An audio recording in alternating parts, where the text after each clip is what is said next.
Good morning, and welcome to CSL Denver, a place, a space, and a face of love. A spiritual community teaching ancient wisdom and utilizing universal principles to embody the vibration of the divine. So this morning we're here, and we're glad to be here on this rainy day in Denver.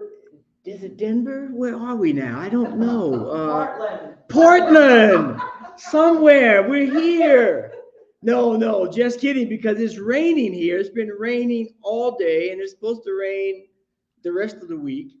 And so we are in this space where we are now ready to begin summer, right? Spring is bringing the flowers. And so we're here. And today we want to first and foremost say Happy Pride Month. We're starting Pride Month this week.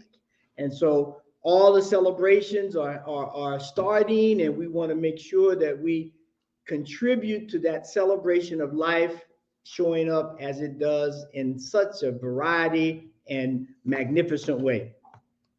And so this month, our theme is self-care, emerging self-care. And so as we think about that in this time now, as I was sitting listening to the music, I had my eyes closed and I could hear the rain. And there was a modem of self-care taking place right then. The quietness, the pitter-patter of the rain that allows us to just relax, to listen and to tune in. Because you see, I would submit that today, more than any other day, we have so much to do. There's the dishes and the laundry and the work and the car. And I mean, for those who have been to Colorado or live in Colorado, that list could be as long as Colfax. And we know Colfax goes through several cities. It starts out on the east and goes all the way to Golden in the west. And so we have come up with this idea that somehow that makes us look efficient if we got a big list, or it makes us look important, maybe. I don't know. But at the heart of it is, it's a burden that we carry. I believe it's a burden that we carry because we're so busy checking things off that we're not enjoying, maybe even if it's hard work, we're not even enjoying the work we're doing, because we got to get to the next thing and check it off. But I want to say that in this day, no matter where we are, whether you pick up a magazine or you're listening to a radio program or you're watching a TV program, the idea of self-help, whether it's physical, mental, emotional, or spiritual, is ever present. Ever present. And then one of the challenging points, there are less counselors and coaches and all these people who help people get through those issues. They're less to be called upon. Now that makes it a challenge, right? Even with Zoom sessions, now the sessions have gone on Zoom and they're still hard to find. But I like to share this first slide with you because I think this slide sets the tone. It says self-care is not self-indulgence. It is self-preservation. So this is what we really are looking at. Self-care is about the preservation of me, of you, of the community, of the entire world. Because if we run ourselves ragged or we work ourselves to the bone, as we sometimes say, and never take a break, never take a moment to reflect or to rejuvenate or to go within, the results are disastrous. And I'm sure some of us, if not all of us, have experienced that point to where we just become ragged. And so I want to say this, that self-care is the time we take with ourselves, recognizing the unique gifts and values we hold separate from anyone else. From anyone else, because it's very easy in our busy world and with all of the things going on to see someone who's successful, as we define it, who has a great life as we assume it to be. And we try to emulate that, ignoring our gifts, which is not nurturing ourselves. I honor you and your skills over there. I'm going to take care and nurture mine over here. And somewhere on the path, we'll meet. And then we will create an environment that allows each and every one of us to support ourselves, to be self-contained, not to a selfish degree, but self-contained to where I understand that God has given me unique gifts that I need to nurture, to cultivate. And that's self-help. That's what self-help. And we need it now more than anyone. And so when we start thinking about things for self-help, just take a moment of when you were in dire straits and you somehow, whether you were forced to sit down and collect yourself or you consciously did it, you have the ability to better communicate with your friends or your partner or your parents. You have this inner peace. And isn't that what all of us are looking for? An inner peace? Jesus said, to be in the world, but not of the world. That's what that means. I can be in this space and all of this stuff can be going on around me, but I can still be centered. I can still take care of myself. I can still offer help to somebody else if I need to, but I understand that there are moments when I need to shut down. Now, what does that look like? What is shutting down? Well, sometimes it means turning off the TV. Sometimes it means turning off the devices. Sometimes it means, some people say, I get self-help by reading a book. Sometimes we need to put the book down. Sometimes you just need to be alone with yourself. To be alone with yourself. Because I would submit the question, how many of us really know ourselves? How many of us really know ourselves? That means not what I do, not where I work, not because I'm so-and-so's partner or so-and-so's son or daughter, but who am I? Because if I get to know myself, then I'll be able to, as they say, minister to myself, right? I'll be able to work on my own. But if I don't know myself,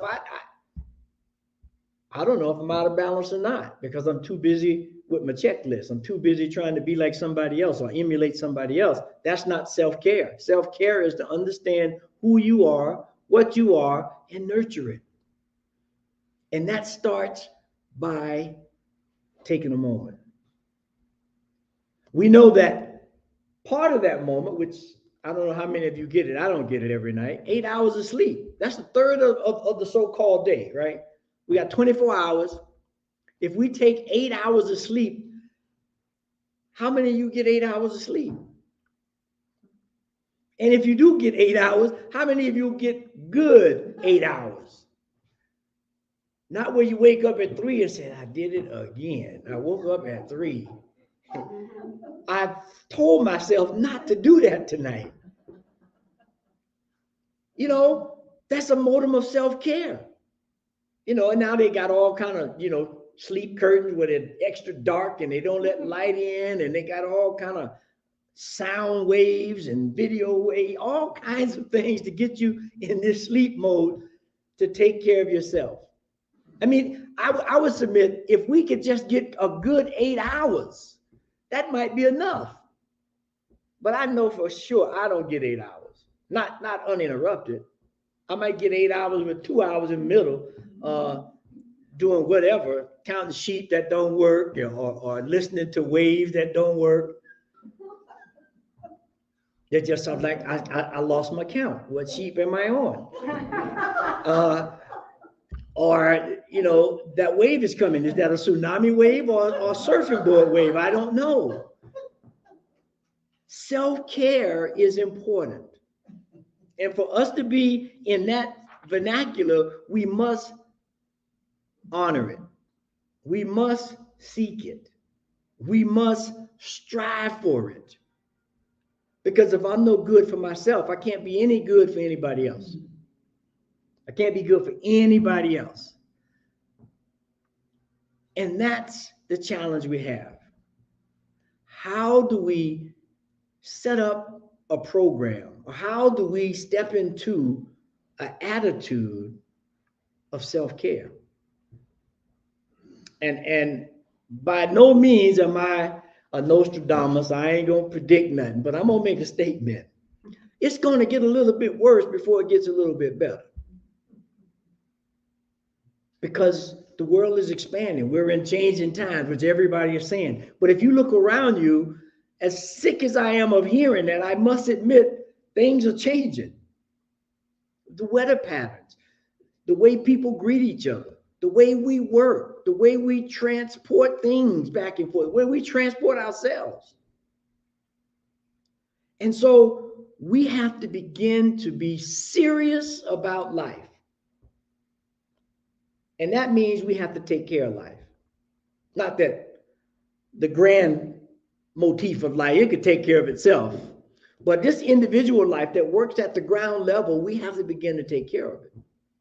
And so as we begin to do that, I want to give a three-step, three-point program for how we step into self-care, how we embrace self-care. The first thing is you got to take an assessment.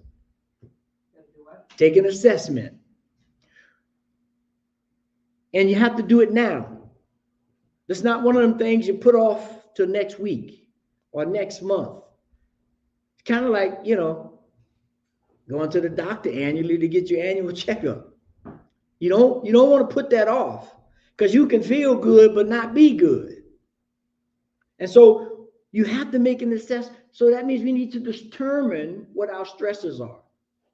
Determine what are those things that take us out of balance. What are those things that make us less than optimal? And you know it. I don't know it, but you do. And so we have to look at what they are. We have to begin to figure out, how do I relieve those stressors? How do I get rid of those stressors in some cases, which means that, some people, places, and things may have to go.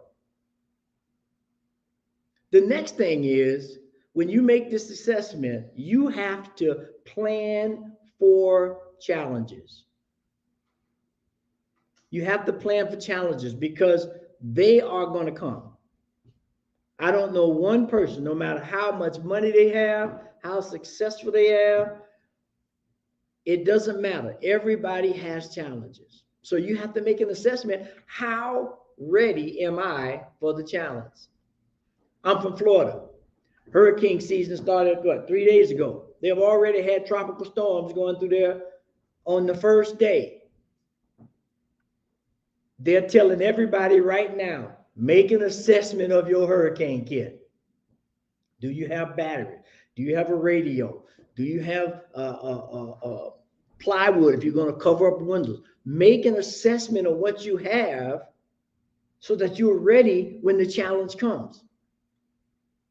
Because they will come. And that is when we need the self-care the most. So when it comes, I'm not panicking. I'm not rushing. I'm not in a tizzy because I got my care package right here.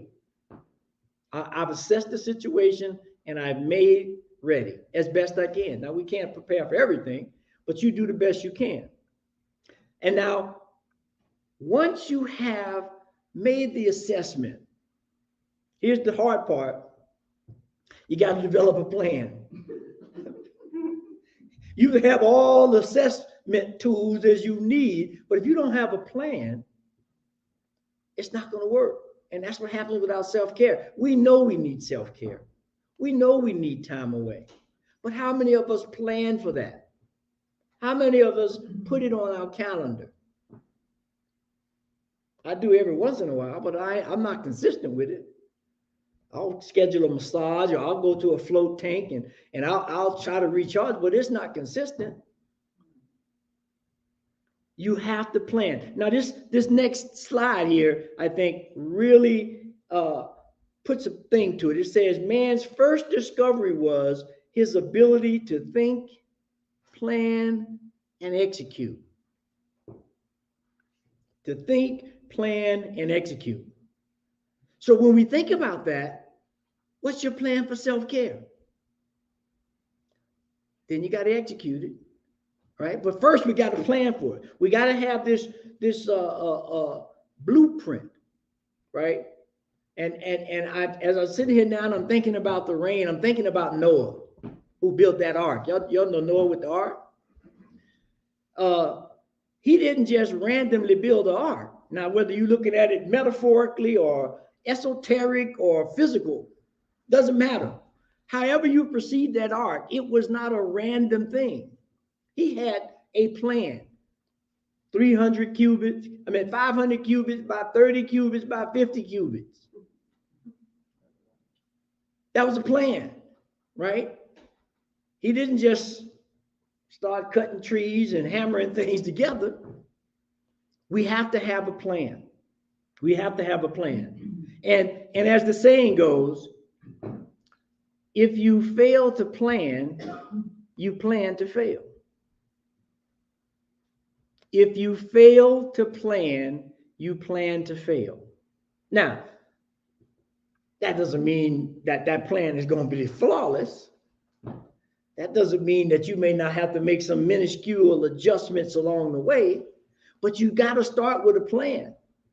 Because if you don't, you'll be changing at the first challenge that comes up. The first challenge that happens, you're going to change your plans without any forethought, without any ability to really look at it. And God has given us the ability to adjust. That's what balance is about. If I'm leaning this way, then I figure out what the balance is. That's in your plan. How do I balance this plan? The other thing, in terms of how do you deal with the plan, you got to do it with joy. It can't be this rigid, non-negotiable thing that just straps you. Because that's what a lot of us do with our self-care. I got to sit down for 15 minutes of meditation, whether I like it or not, or whether I have time for it or not, at 5 o'clock in the morning. Meditation can take place, except when you're driving. I don't recommend it while you're driving. But anywhere else, you can take meditation. Or you can take a moment of silence. When I was a kid in Florida and it would be raining, we had this tendency to just sit. We didn't have garages. Everybody had carports. So when it would rain, we couldn't go out and play. Our parents wouldn't let, you can't play in the rain, you're going to get sick, and then I got to take care of you. So they said, no, you can't play in the rain. But we could sit on the carport and watch the rain and look at the one over there and the one over here and just imagine, just muse a little bit. It was so refreshing and creative. It became a hobby. It became a hobby. And so this ability to be joyous in your plans and to be creative in your plan, it allows your energy to be replenished. It allows you to reverberate energy throughout your body so that everything is in a healing mode. And while we're thinking about healing, kind of off the point, but on the point, how many of you have cut yourself and really just had to think about that cut healing? I see no hands. Mm-hmm. Because the body automatically knows how to heal itself. Unless you get a cut or something that's too deep, that it requires some stitches to and even then, it will heal itself. It may not heal in the best way. And I'm using that to say there's a plan within the body to heal itself. to take time out, to rest, to rejuvenate. And that's what we're looking to do every day, not just once a week. We need to take this time every day. And then the third thing, we've made an assessment. We have a plan. Now, this may sound a bit redundant, but we need now a strategy. We need a strategy. Because I'm going to gloat on my Denver Nuggets for a moment. We only won one game, but I'm going to dote on them for a minute. There was a plan, yes. But then when the plan ain't working, you got to have a strategy to shift that plan. Because what happened if the Joker gets in foul trouble? You better have a plan. Joker is a big part of the team. And that's with anything. You need a strategy. And so when you look at this next slide, I think it brings it up. Here's what you got to get yourself. You got to get a self-care bingo game. This is a strategy. So what, you take a shower, or you're going to have fun, or did you do a hobby today, or did you go outside? Did you get stuff done? You got to have a strategy for self-care. And bingo is a great game, right? You just call the thing out and you just put something on it. There ain't a whole lot of it. But there's a strategy to what you want to do with your life and self-care. And you start small. I can count the numerous times I've came up with an exercise plan or a diet plan or a meditation plan, or you just pick a plan. It don't matter. I came up with it, and I went out and bought new shoes and got new equipment and I did that plan for 2 days. I done spent all my money. I got all that stuff piled in the corner, and I have done nothing with it. And I'm saying that to say start small. If you're going to start a walking program, you can walk in the old sneakers you got right now. Wait till you get about 3-4 weeks in, and then celebrate and go get a new pair of shoes after you've got a routine in. Start small, because it can get challenging. Remember, challenges are going to come. So not only do you start small, but then you schedule it. And remember, you don't make it that great, big, crazy schedule. Well, I'm going to do it every day. And then the first day you don't do it, you're down on yourself. Your self-care program just went out the window. Do it every other day. Do it 4 days out the week, whether it's 4 days straight or every other day or every 2 days or whatever it works out to be. But we have to do these things, have a strategy. And part of that strategy is to have a support team. How many of you got a self-care team? That's great. You need a self-care team. You need somebody to call you and say, Elzia, did you walk this week at all? Did you go to bed beyond 12 midnight any night this week? Because if you don't have somebody to hold you accountable, or somebody to uplift you, or somebody to celebrate with you when you go through these self-help programs, the one you're doing for yourself, it's easy to get lost. It's easy to misplace what we're trying to do and be right back in the place of unhealthy living. Now we're even more down on ourselves than we were before, because I tried it and it just didn't work. I can't do this, right? So now we start the negative feedback loop. The longer that loop runs, the louder it gets, the stronger it is to replace it. And that's why you need a support team. Some of you may have seen the news this week, where there was someone that were climbing Mount Everest, and there was a Sherpa who was part of the mountain climbing team. Someone got deathly ill. They covered the person in a big blanket, tied him up, and this Sherpa carried this person down the mountain on their back. Look it up. It's an amazing, because the person on the back of this Sherpa looks a lot bigger than the Sherpa did. I don't know how he did it or she did. I'm not sure whether it's a male or female, but the ability to have that support team there saved that person's life. So we need a support team. That's part of our strategy. And you know, if you participated in one of the 12-step programs, you know exactly what a support team looks like. You need one of those for your care. And so when we begin to do this, when we begin to move in a way that allows us to acknowledge that we are divine emanations of the Most High God, that we have a unique gift, a unique talent that needs to be nurtured, appreciated, and cared for, developing a self-care program becomes kind of easy.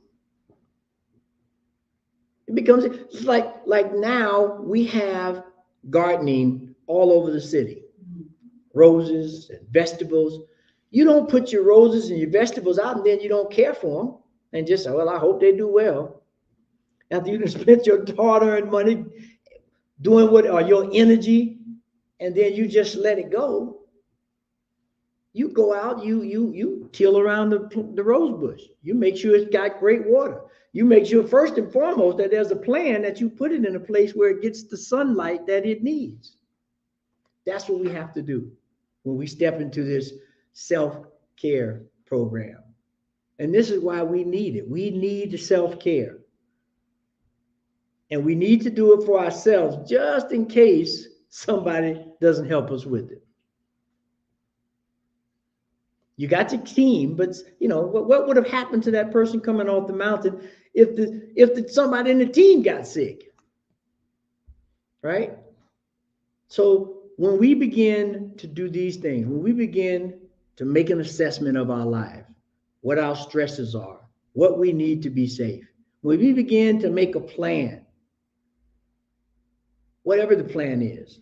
I can't tell you what that plan looks like because you know what your stresses are, but make a plan, even if it's just a 2-point plan. And when you do that, then come up with a strategy to implement it. And then if that one don't work, you got a modification for plan B and plan C and whatever letter you need to go to make sure you have some way of reaching your goal of being a divine representative of the supreme intelligence of the universe right now. And so we do that by eating right and getting out in nature. And so we cultivate that in our mind. And so we go this week with, as always, an action plan. You got to have an action plan, because to do this and you got no plan, no call to action. So if we bring up those points for the call to action, we'll see 3 things. Seek a moment of silence for 15 minutes. Just 15 minutes. I mean, most of us play a video game for more than that, or a game on the phone for more than 15 minutes, or scroll up and down on Facebook or Instagram or Snapchat or TikTok or whatever they are. They got so many of them, I can't even keep them straight no more. Take 15 minutes to just unplug from everything. No music, no nothing. Just 15 minutes of silence. Then the next thing for your self-care is find a hobby or some exercise or activity to start doing if you don't have one already. If you have one already, sink into it. Go a little deeper. I just picked up pickleball. There's a lot of controversy about pickleball. They say the ball's too loud. So now they get, but it's a great event to exercise. It's a very social thing. I can meet new people and it's a great hobby for self-care, joy, relax, exercise. And then find a new recipe. Just go on to new, if you like chicken, do new chicken recipe, a new smoothie recipe. It doesn't matter. Find a new recipe to try this week. These are, for life to be truly lived, you got to live it. You have to experience it. You have to be involved. So that's why after each talk, we have these call to actions, because we want you to experience this teaching, this philosophy. It works if you work it. It works if you work it. And so to anchor those steps in, we have this week's affirmation. And that affirmation says this: I give myself permission to be happy, confident, fulfilled, and cared for.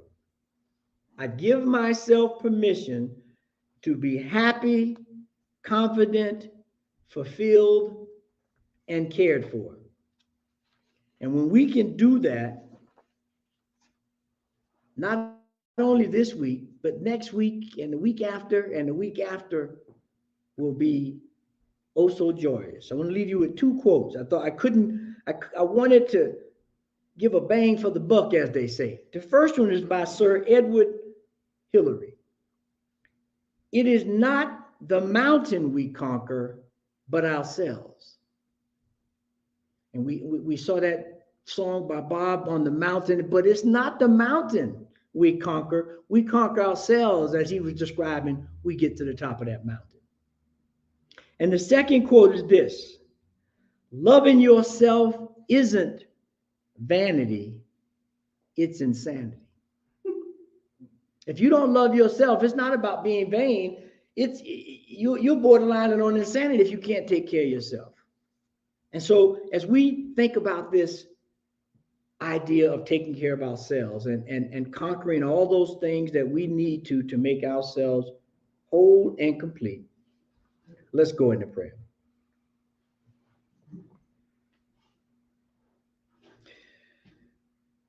So Heavenly Mother, Father God, that dual aspect of life that is the creative force of all things, that silent moment where all things are created, where all things are nourished, where all things are revealed. We take this moment now knowing that as we embark in this new arc of self-care,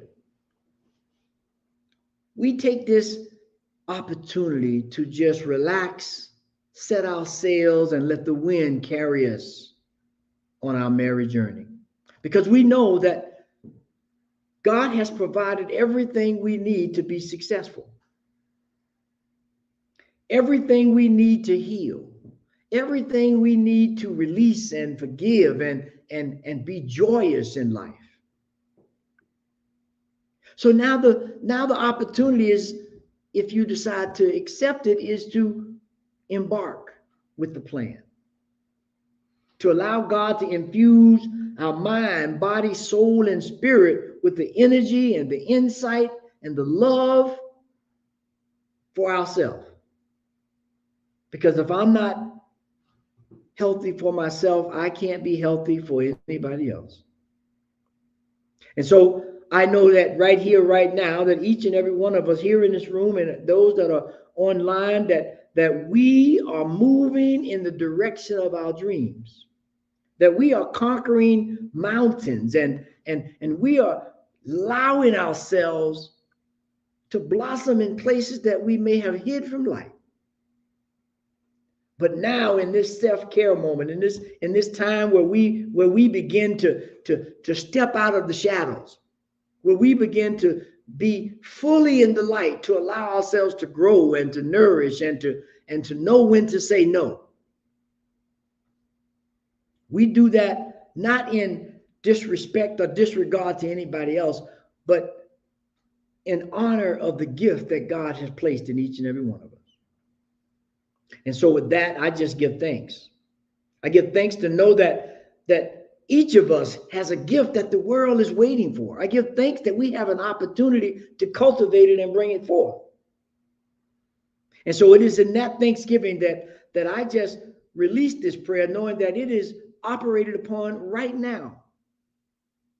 Things are happening right now in our lives to allow us to fully rejuvenate and fully embrace ourselves, this life, and the one and only intelligent being of the universe. And so I know that it is into a law that is automatically working, never fails.